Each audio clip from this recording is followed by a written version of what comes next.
అందరికీ నమస్కారం. నా పేరు Archana. Welcome to your stories. ఈరోజు కథ చిన్నారి వధువు. బ్రెయిన్ అంతా కన్ఫ్యూజన్గా ఉంది అతనికి. సోఫాలో అలాగే వెనక్కి వాలి మార్నింగ్ నుండి జరిగినవి అన్నీ గుర్తు చేసుకుంటూ నిత్య చేసిన ఘనకార్యం గుర్తు రాగానే టక్కున కళ్ళు తెరిచి అటు ఇటు చూశాడు. రూమ్లో ఎవరూ కనిపించకపోయేసరికి తలకి చేతులు పెట్టుకొని ఆలోచనలో పడ్డాడు. నెక్స్ట్ డే మార్నింగ్ ఇల్లంతా పూలతో డెకరేషన్ చేసి చాలా అందంగా కనిపిస్తోంది.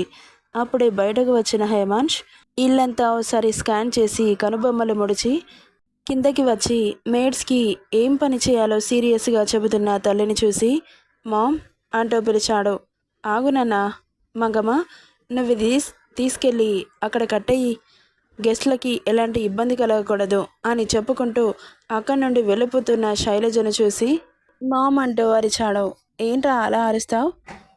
నేను ఇటు పిలుస్తుంటే అటు వెళ్ళిపోతావే? చాలా పనులున్నాయి నాన్న, చెప్పు, అసలేం జరుగుతుంది? చెప్పాను కదా నాన్న, ఈరోజు ఎంగేజ్మెంట్ అని. కొత్తగా అడుగుతావేంటి? ఆగు, నీకు కాఫీ పంపిస్తాను అంటూ అక్క నుండి వెళ్ళిపోయింది శైలజ. హేమాంష్ సోఫాలో కూలబడి విసుగ్గా వెనక్కి వాలి కళ్ళు మూసుకున్నాడు. ఇదిగోండి కాఫీ అన్న స్వీట్ వాయిస్ వినిపించి కళ్ళు తెరిచాడు. చిరగ్గా ఉన్న బ్రెయిన్ ఆమె వాయిస్కి హాయిగా అనిపించి కళ్ళు తెరిచాడు. ఎదురుగా లైట్ పింక్ కలర్ ఫ్రాక్లో కుందనపు బొమ్మలా ఉన్న మన ఇందుని చూసి చూపు క్షణం నిలిచిపోతే కాఫీ తీసుకోండి అనింది మళ్ళీ. ఆ మాటకి తల తిప్పేసుకొని ఏంటి గంగిరెద్దులా అలా తయారయ్యావు అంటుంటే ఏంటి నేను గంగిరెద్దునా అత్తయ్య అని ఏడుపు గొంతుతో పిలిచింది. శైలజ చాలా బిజీగా ఉందిగా పట్టించుకోలేదు. నువ్వే గంగిరెద్దు, దున్నపోతూ, గాడిద అని తిడుతూ పోతుంటే కాఫీ పక్కకి పెట్టి విసురుగా పైకి లేచి ఆమె జుట్టు పట్టి వెనక్కి బెండ్ చేసి ఏంటే ఎక్కువ మాట్లాడుతున్నావు? నేను గాడిదనా దున్నపోతున్నా? నీ సంగతి ఇలా కాదే. పద, నా రూమ్కి తీసుకెళ్ళి చెబుతాను. ఇక్కడుంటే మా మమ్మీ అడ్డొస్తుంది అంటూ అతని రూమ్కి ఆమె జుట్టు పట్టి లాక్కుపోతుంటే అత్తయ్య, మీ అబ్బాయి నన్ను కొడుతున్నాడు అంటూ అరుస్తుంటే ఆమె పెదాలపై చేయి పెట్టి నోరుని నొక్కేశాడు. మాట బయటకు రాకుండా. అత్తయ్య అంటూ అరుస్తున్నా కానీ బయటకి సౌండ్ వినిపించట్లేదు. హేమాంష్ ఆమెను రూమ్కి తీసుకెళ్ళి విసురుగా వదిలి డోర్ క్లోజ్ చేశాడు. ఆమె సున్నితమైన పెదాలు అతని చేతికి తగిలి కరెంట్ షాక్ కొట్టినట్లు అనిపిస్తుంటే చెయ్యి విసురుగా వెనక్కి లాక్కొని ఏంటే నీ ఒంట్లో ట్రాన్స్ఫార్మర్ ఉందా అలా షాక్ కొట్టింది అంటుంటే ఏయ్ ఏంటి నాటకాలు ఆడుతున్నావు? నన్ను జుట్టు పట్టుకొని నోరు మూసేసి నీ రూమ్కి తీసుకొచ్చిందే కాకుండా నా ఒంట్లో ట్రాన్స్ఫార్మర్ ఉందంటున్నావు. నేను మావయ్యకు చెబుతాను, నాకు జుట్టు నొప్పిగా ఉంది అని ఏడుపు గొంతుతో అనుకుంటూ అక్కడి నుండి డోర్ ఓపెన్ చేస్తుంటే ఆమె రెక్కపట్టి వెనక్కి లాగాడు. డోర్ ఓపెన్ చేయకుండా డోర్కి పైన బోల్ట్ పెడుతూ ఇప్పుడు ఎలా తీస్తావో తీయవే పొట్టిదానా, అది నాకు తప్ప నీకు మాత్రం అందదు అంటూ ఆమె ముందుకొస్తుంటే ఏం చేస్తున్నావు నువ్వు? నేను పొట్టిదాన్నా? నేను అరుస్తాను, నీ మీద కంప్లైంట్ ఇస్తాను. ఏంటి అలా చూస్తున్నావు? నువ్వు చాలా చెడ్డ అబ్బాయివి. ఒక అమ్మాయిని రూమ్లో ఇలా బంధించడం చాలా తప్పు. నన్ను వదిలేసేయ్ అని రిక్వెస్ట్కి దిగింది. ఏంటి నన్ను ఇష్టం వచ్చినట్లు తిట్టి కాకిలాగా కావు కావు అంటూ అరిచి ఇప్పుడేంటి రిక్వెస్ట్ చేస్తున్నావు? ఏంటి నేను కాకినా? ఛీ, నువ్వు కాకివేంటి? కాకితో పోలిస్తే అది కూడా బాధపడుతుంది అంటూ అతను దగ్గరికి వస్తుంటే ఆమె భయపడుతూనే వెనక్కి వెళ్తోంది. ఏంటి నేను కాకితో పోల్చడానికి కూడా సరిపోనా? అమ్మో అమ్మో, ఎన్ని మాటలు అంటున్నావు? నన్ను ఇంతలా ఎవరూ తట్టలేదు తెలుసా? నిన్ను మావయ్య గారికి చెప్పి ఎంతలా కొట్టిస్తానో చూడు. ఆహా, ఎలా కొట్టిస్తావు అన్నాడు. ఆమెకు వెనక గోడ అడ్డు రావడంతో వెనక్కి వెళ్ళడానికి ప్లేస్ లేక అక్కడే ఆగిపోయి అలాగే నిలబడి అతన్ని బెదురుగా కొంచెం చిరుకోపంగా చూస్తూ ఉంటే హేమంత్ దగ్గరికి వచ్చి సర్కాస్టింగ్గా నవ్వుతూ 2 ఇంచుల దూరంలో నిలబడి చెప్పు అన్నాడు. అతనంత దగ్గరగా ఉంటే భయంతో పక్కకు తప్పుకోవడానికి ఒక అడుగు వేయగానే పోనివ్వకుండా చెయ్యి అడ్డు పెట్టాడు. మరోవైపు పారిపోదామని చూస్తుంటే అటువైపు కూడా మరో చెయ్యి అడ్డుపెట్టి గోడకి లాక్ చేసేశాడు. వదులు ప్లీజ్ అనింది. ఆమె అలా మాట్లాడుతుంటే స్వీట్ స్మెల్ వస్తోంది. ఎందుకో అది చాలా బాగా నచ్చింది అతనికి. అంత దగ్గరగా ఉంటే ఆమె ఒంటి నుండి కూడా స్వచ్ఛమైన చందనపు వాసన పీల్చుకుంటుంటే అతని బ్రెయిన్ చాలా ప్లెజెంట్గా మారింది. ఎందుకో అక్కడి నుండి కాలు పక్కకు కదలడం లేదు. అతనికి అర్థం కావట్లేదు ఆమెకంత దగ్గరగా ఎందుకొచ్చాడో, ఎందుకలా ఏడిపిస్తున్నాడో, ఇప్పుడు ఎందుకలా దూరం జరగడానికి నచ్చట్లేదో. నన్ను వదులు, నేను వెళ్ళిపోతాను అనింది అతని చూపులకి బెదురుగా చూస్తూ. ఎందుకో అతనలా చూస్తుంటే భయం వేస్తోంది. అది భయం కూడా కాదు, ఒకలాంటి అలజడి. కానీ ఎందుకలా అనిపిస్తుంది ఆమెకి అర్థం కావట్లేదు. మా ఇంటి పక్కన చాలామంది అబ్బాయిలుంటారు, వాళ్ళతో నేను ఆడుకుంటాను. మా పిన్ని చూస్తే వీపు మీద వాతలు పెట్టేది అని తను లేనప్పుడు ఆడుకునేదాన్ని. కానీ ఏ అబ్బాయి దగ్గర కూడా నేనిలా టెన్షన్ పడలేదు. కానీ ఈ అబ్బాయి దగ్గర ఎందుకు నాకు భయం వేస్తుంది? ఈయన చూపులకి కూడా అలజడిగా అనిపిస్తూ ఉంటుంది అనుకుంటూ, నువ్వు అలా చూస్తుంటే నా గుండె స్పీడ్గా కొట్టుకుంటోంది. ఎందుకు అని క్యూట్గా అడిగింది. ఆమె మాటలని వినే పరిస్థితిలో ఉన్నాడా? ఎందుకో ఆమెను ఆ రోజు చూస్తున్న కొద్దీ చూడాలనిపిస్తోంది. ఒక నిండు గులాబీలా కనిపిస్తోంది అతని కళ్ళకి.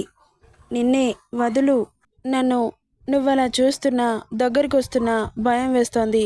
నేను పోతాను అని అతని గుండెలపై చేయి పెట్టాలా వద్దా అని ఆలోచిస్తుంటే అతని చూపులు మారట్లేదు, అతని అడుగులు కూడా కదలట్లేదు.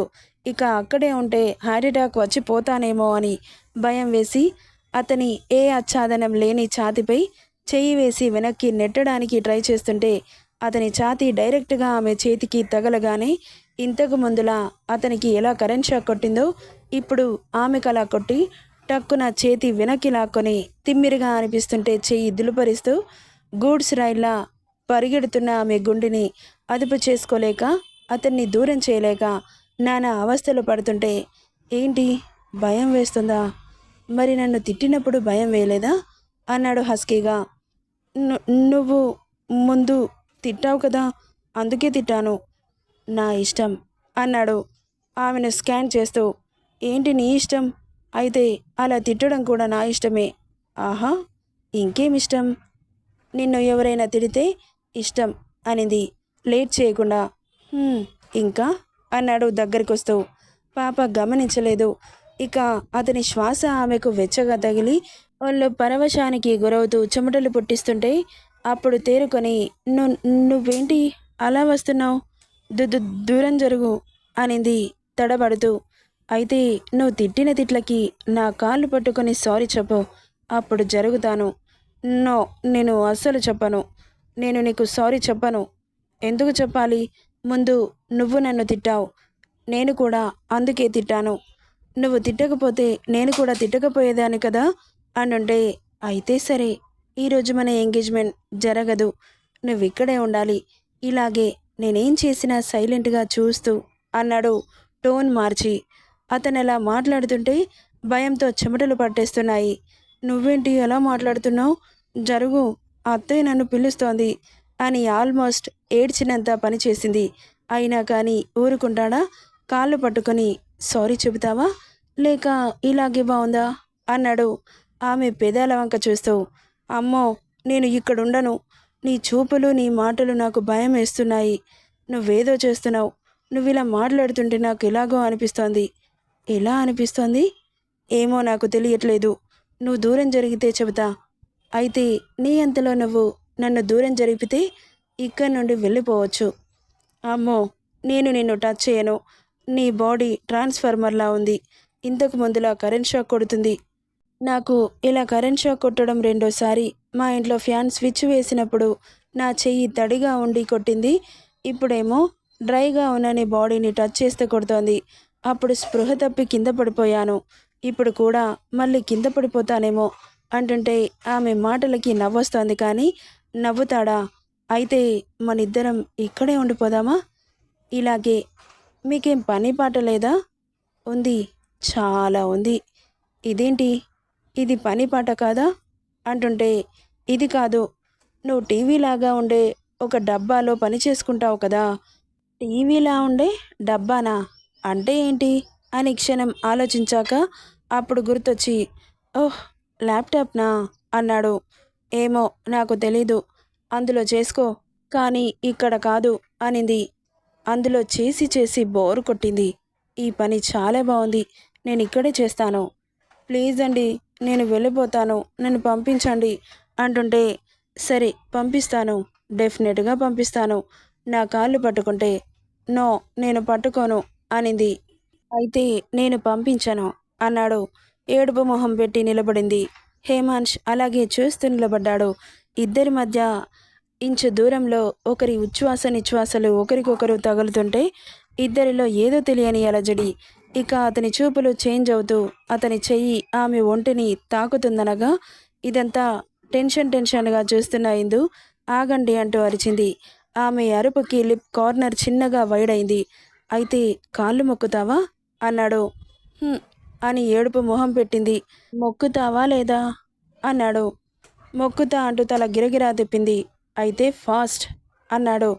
ఏడుపు మొహం పెట్టి కిందకి వంగి కాళ్ళు తాకుతుంటే ఇందు అని పిలిచింది శైలజ. ఇద్దరు ఉలిక్కిపడి డోర్ వైపు చూడగానే అతన్ని వెనక్కి నెట్టేసి అక్కడి నుండి పరిగెత్తింది. ఇక అలా పరిగెడుతుంటే నడుముకి చేతులు పెట్టుకొని సైడ్ స్మైల్తో చూస్తూ ఉన్నాడు. పైన బోల్ట్ పెట్టడంతో అది అందక మళ్ళీ ఏడుపు మొహంతో వెనక్కి తిరిగి తల కిందకి దించి చూస్తూ ఉంది. నెక్స్ట్ పార్ట్లో ఏం జరుగుతుందో చూద్దాం. ఈ స్టోరీ ఎలా ఉందో కామెంట్ చేయండి guys. Thank you for listening.